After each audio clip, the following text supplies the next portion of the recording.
किसी शूद्र की स्त्री से कोई ब्राह्मण बलात्कार करे तो कुछ रुपए देकर वह इस पाप से मुक्त हो सकता है, और वहीं कोई शूद्र किसी ब्राह्मण की स्त्री से बलात्कार करे तो उसे मृत्युदंड दिया जाएगा।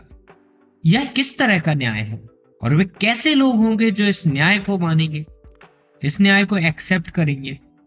मनु महाराज, आपकी सनक ने भारत को जितना बर्बाद किया है, जितनी ज्यादा गंदगी हमारी संस्कृति में फैलाई है, उतना किसी ने नहीं फैलाया। भारत को जितना तोड़ने का काम अंग्रेजों ने नहीं किया, या यूं कहें कि वे फेल हो गए अगर आप मनु महाराज से कंपेयर करते हैं तो।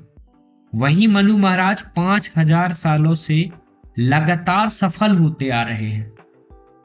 अगर आपको मनुस्मृति समझनी है तो इन कुछ टॉपिक्स को अगर आप देखेंगे, समझने की कोशिश करेंगे, तो आपको आइडिया लगेगा कि मनुस्मृति क्या है। मनुस्मृति के अध्याय 10 में 96 श्लोक में लिखा गया है, अगर किसी नीची जात का इंसान किसी ऊंची जात वाले का पेशा अपना लेता है या उस काम को करने लगता है तो राजा उसको राज्य से निकाल दे और उसकी प्रॉपर्टी हत्या ले।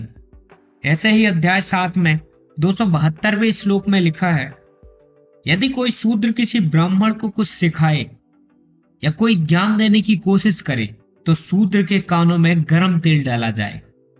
ब्राह्मण अगर किसी शूद्र का मर्डर कर देता है तो वह केवल किसी मेंढक, किसी बिल्ली या कौवा को मारकर अपना प्रायश्चित कर सकता है।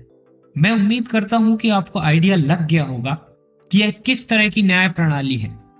हिंदू धर्म ग्रंथों में मनुस्मृति से ज्यादा वाहियात ग्रंथ नहीं लिखा गया, बल्कि अगर मनुस्मृति को आप ग्रंथ बोलते हैं तो ग्रंथ शब्द का, बाकी के हिंदू ग्रंथों का आप अपमान करते हैं।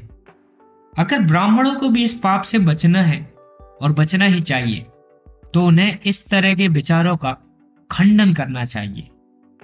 ब्राह्मणों को अपने ज्ञान का, अपनी नॉलेज का इस तरह से मजाक नहीं उड़वाना चाहिए, क्योंकि मनु ने अपने मनुस्मृति में जिस तरह के कानून व्यवस्था और जीवन शैली की बात कही है, उससे तो दूसरी जातियां, दूसरे लोग केवल कीड़े मकोड़े की भांति प्रतीत होते हैं। इस लड़की प्रिया दास ने जो कुछ भी किया है वह सही ही किया है, क्योंकि इस तरह के ज्ञान को, जो इंसान को इंसान न कहे, इस तरह की किताबों को जला ही देना चाहिए। और इस बात पर बिल्कुल मत जाइए कि उसने अपना विरोध किस तरह से प्रस्तुत किया है, क्योंकि ये इतना जरूरी नहीं है। उसने सभी चीजें अपना विरोध व्यक्त करने के लिए किया है। उसने बताया भी है कि वो सिगरेट नहीं पीती, मीट नहीं खाती। ये सारी चीजें सांकेतिक थी। उसने इन सारी चीजों को सांकेतिक रूप में इस्तेमाल किया है।